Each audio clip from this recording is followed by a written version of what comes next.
If you talk to anyone on the political sphere of YouTube, regardless of their political persuasion, they all seem to agree on one thing.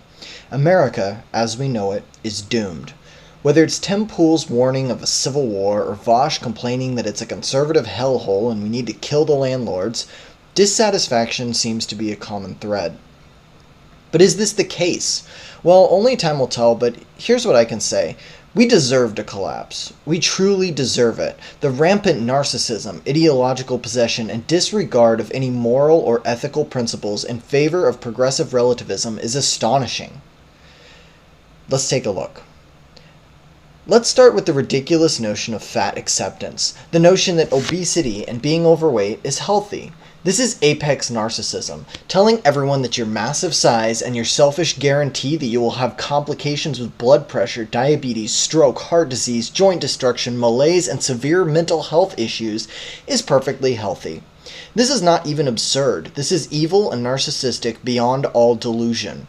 These are people with severe self-image problems who have been told their whole life that if people criticize them, those people are evil, meanie poo-poo heads who deserve to be disregarded out of hand.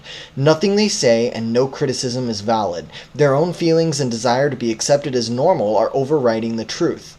Look, I'm not saying that you should go and tell all these people that they're morbidly obese or give them unsolicited advice, but I am saying that the bald-faced outright support of being morbidly obese and unhealthy as a normal, healthy lifestyle is absolutely destructive and the pinnacle of self-serving idiocy that promotes living in a self-serving manner.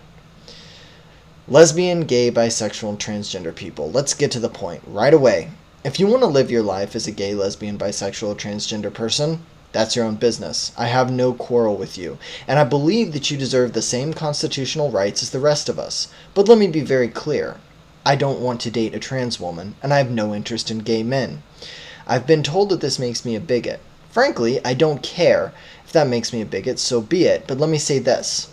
I wholeheartedly disagree that having dating and sexual preferences makes anyone a bigot.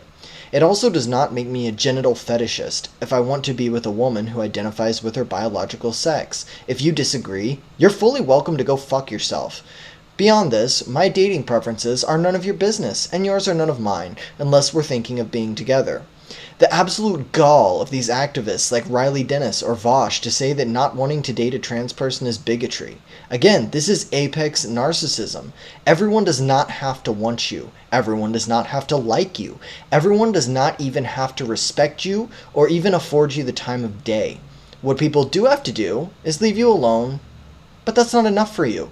You want people to want you. You want people to love you, and most importantly, you want them to agree with every word you say. Here's my response to that. Go fuck yourself. Drag queens.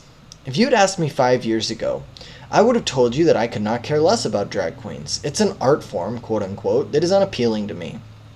However, I don't care if people want to do that. RuPaul's Drag Race is just some obscure TV show that I will never watch. However, in recent years, this scene has become increasingly more in your face. Remember Desmond is Amazing? Remember Drag Queen Story Hour? Remember family-friendly drag shows? This is yet another example of a group of people who want to force everyone to accept them in the name of inclusivity. Oh, and not coincidentally, they want to be near children. Non-binary and gender fluid. Can you say, we want to be in the club too, guys? As Blair White so often says, these are people who want to be trans and don't want to do any of the work. The evidence of these things even existing is simply this. People feel this way, therefore. What more can I say beyond nonsense? The creation of the million different genders and sexualities is a desperate cry for attention by people who have no problems and want to create some for themselves. They want to be oppressed. They want the attention that comes with victimhood. They are doing this for nobody but themselves. They have become lost in the narcissism of our materialistic society and see only the personal gain and attention that such a thing will get for them. They have no concept of service to others or using one's life in sacrifice for other people or to make the lives of others better. It's all about them.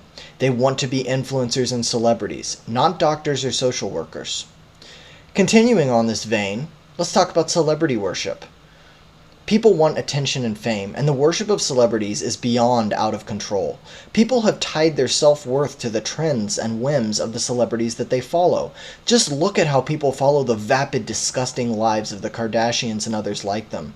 Look at the Instagram and TikTok models who have done nothing but sell their OnlyFans photos and videos to men who simp and send them thousands of dollars every month for a glimpse of their no-no zone. Jesus Christ, it's disheartening. Do people not realize that celebrities are just people? And it truly does not matter what LeBron James thinks about politics or what Lizzo thinks about heart health. If you follow celebrities and are invested in their lives and actually care about their opinions when it comes to politics, or have any of your self-worth tied to them, you're stupid. Our celebrities are athletes and pop stars. These are not intelligent people, broadly speaking. Stop watching the Kardashians and read a fucking book. Using children as pawns. This one is particularly infuriating to me. People use their children to further the stances that they hold and to virtue signal. Who are the most likely people to have trans kids, for example? Middle and upper class white moms who have an active social media presence and love to show off their child to the world to score points with the woke crowd. This is despicable. These same people will shut their kid away in a different room with a screen instead of sharing any meaningful experiences with their child. Remember the My 5-year-old stories on Twitter from parents who wanted to show that even their kids knew Trump was evil in 2016? Well, that has escalated to TikToks of parents filming the kids espousing political beliefs that this child is incapable of understanding. Clearly, the children are being coached by the parents and are being used as pawns in the political game. Remember Lil Tay? Horrifying. Social media oversharing. This one is disgusting. People will post every detail of their life on social media and then demand that others mind their own business or block them when they're being criticized. Not only does nobody care about the stupid bullshit drama that you and your ex are going through, everyone is quietly muting, unfollowing, and unfriending you. The sheer self-importance that's required for someone to so blatantly post about the intimate details of their life is astounding. This is a cancerous new habit that must be solved. Be humble. Talk about ideas and principles. Don't talk about yourself and your personal drama. Everyone is driven by greed and money. What's that new common expression? Get the bag. This is it. This is what people are interested in. On social media in particular, no one's interested in ideas and discussions. It's about figuring out the algorithms and how to get the most clicks. Everyone wants to be a rich influencer and go viral. The science bears out that quality of life is not increased once you've begun to make $65,000 a year or more. So why should we aspire to be millionaires? My belief, we shouldn't. Spend time in nature. Spend time doing the things you love with the people you love. Wealth is empty, and it won't make you happy. Lived experience and personal truth. These are really stupid. There's objectivity and subjectivity. These are subjective. Truth is objective. Personal truth is almost too stupid of a concept to address. The narcissism has grown to such an extent that they are equating personal experiences to objective truth. Not only is this ridiculous, it's dangerous because actual provable facts can be negated under this belief system simply by one person's opinion or that of a group of people. And finally, follow the science. Perhaps the most ludicrous of all, scientifically illiterate media figures, celebrities, and social media influencers telling us definitively that science has proven something. We saw this particularly with COVID, and we hear it again and again regarding trans athletes. This all despite the fact that science does not and cannot prove something to be true. That is simply not the way it works. Science can show something to be more likely or unlikely, but the scientific method cannot even prove gravity or evolution, things that we accept as fact for all intents and purposes. This is not to mention the fact that the science, quote-unquote, as delivered through the mouth of Oompa Loompa-in-Chief Dr. Fauci, changed nearly weekly. There's a reason that almost nobody believes COVID guidelines. The contradictory and irresponsible way that Fauci and his acolytes threw around the word science absolutely destroyed the mainstream perception of the concept itself, and the politicization of an international health crisis wrecked the credibility of anyone presuming to speak on behalf of science. Finally, let me just say, regarding COVID and trans athletes both, there is not anything even remotely definitive, except with trans athletes. We know that there is a marked physiological advantage that a person who grew up as a male and then transitioned has, regardless of free testosterone levels in the blood.